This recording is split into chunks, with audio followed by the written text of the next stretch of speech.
great to see Chris in from Country Markets. He sells out his wonderful organic vegetables by 10:30, 11:15, so he can be with us today. Deirdre is here from Woodlawn, Frank from Drimbawn, June from Hammerby, Marty is here. Pierre is, we welcome Pierre to the garden trail this year with his Windmill Cottage garden, and Wendy was kicking it off. So they're the people that are lovely to meet and talk to them, and they'll be delighted to be asked anything about their gardens. I'm not sure if our biodiversity officer Pat is here today. Is he? Oh, you're very welcome, Pat. Yeah. And also Gemma, who was very involved in setting up GIY in Westport. So it's really evolving the garden trail.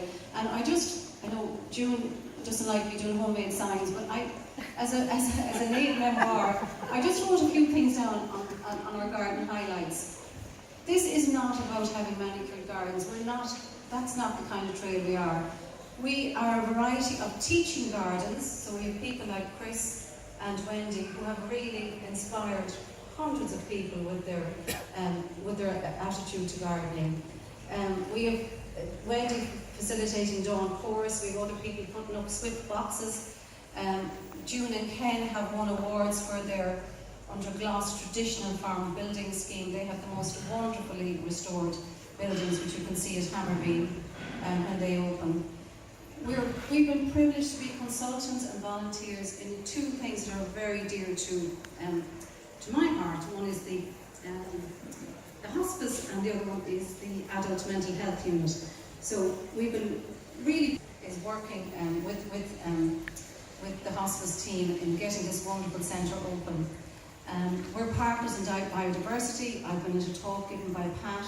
I now know not to plant up my window boxes and my baskets with anything other than what the bees like. Isn't that right, Pat?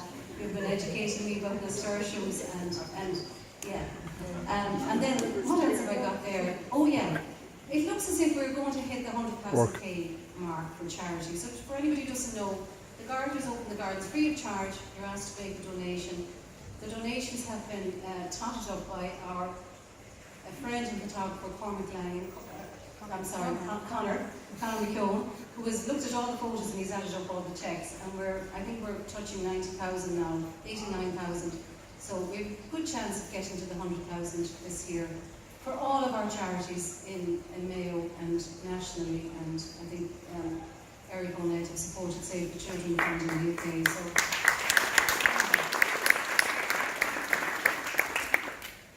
now I'm really happy that Martina Jennings, the CEO of the Mayo-Roscommon Hospice, is here with us today, and also Sinead O'Malley. Sinead is the fundraising coordinator. It's lovely to have them both here, especially because most of the gardens are fundraising for the hospice.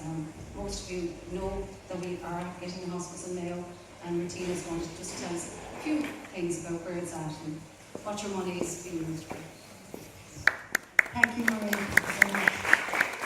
I won't take up too much of your time because I know it's you you've come to hear, not me. But I was really adamant I wanted to come back here this morning because Westport is very dear to Mayo-Roscommon's heart. Not alone do we have Colin Hughes as our first chairperson, but Deirdre Hughes was the chairperson of the first steering committee for the hospice.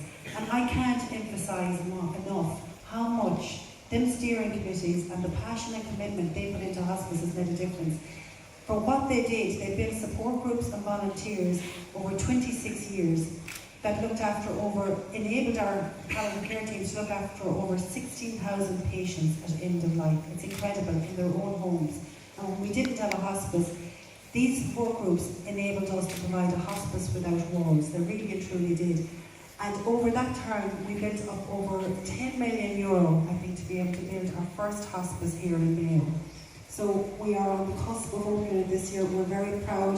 When I spoke in Westport, I think last September, Dermot Langan was there to MC the fashion show. At the time, we were about to draw down a bank loan of 4.6 million to finish our Mayo Hospice.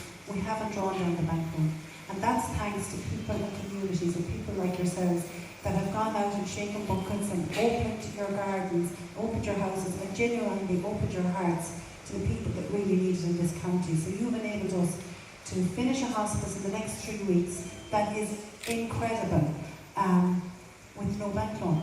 So we're now about to start our Roscommon Hospice in the next 6 months now. I have pushed the bankroll down the line, so I'm pleading with everyone to continue to support us. But I would like to invite the garden owners, and I mentioned it to Mairead earlier on, after your garden trail is over, to come and visit the hospice towards the end of June, beginning of July. We want to get as many people through it when it's finished before we open to patients, because at the end of the day, the patients and families are the really important people to Mayo-Roscommon Hospice, but also are the communities and the volunteers. So please, we'll let you know the date. Please come and see the hospice. To all the garden owners, thank you so much for opening your gardens this year, for sharing your passion for something good, and to raise over €100,000 in the space of 8 years is incredible. Finally, I want to say a quick thanks, but a very special thanks to the committee, to Mairead, Cormac, June and Jeannie. We came across an issue with our landscaper nearly a year ago. We recognised that he didn't have hospice at heart, that what he was trying to put into our gardens in our hospice in Castlebar was not conducive to patients with dementia or patients that were in a wheelchair, and they're the important people. So I rang June one day in desperation and said, June, I really need your help. I really think that you get hospice, and of course your passion is gardening. And they came on site about 6 weeks ago now, I think, and came up with the most beautiful plan for our hospice, and it's something we're really proud of. We started the seeding this week. Cormac has been incredible with the site visits. We're very excited about how it's going to turn out. At end of life, the important thing to patients are, this comes back to us time and time again, is nature and the outdoors. They miss the simple things.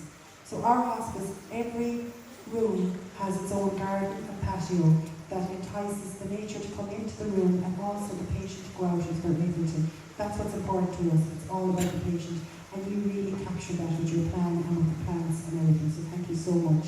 So enjoy the garden trail. I am going to try and get to see every garden this year. I didn't last year. And thank you again. And please continue to support us.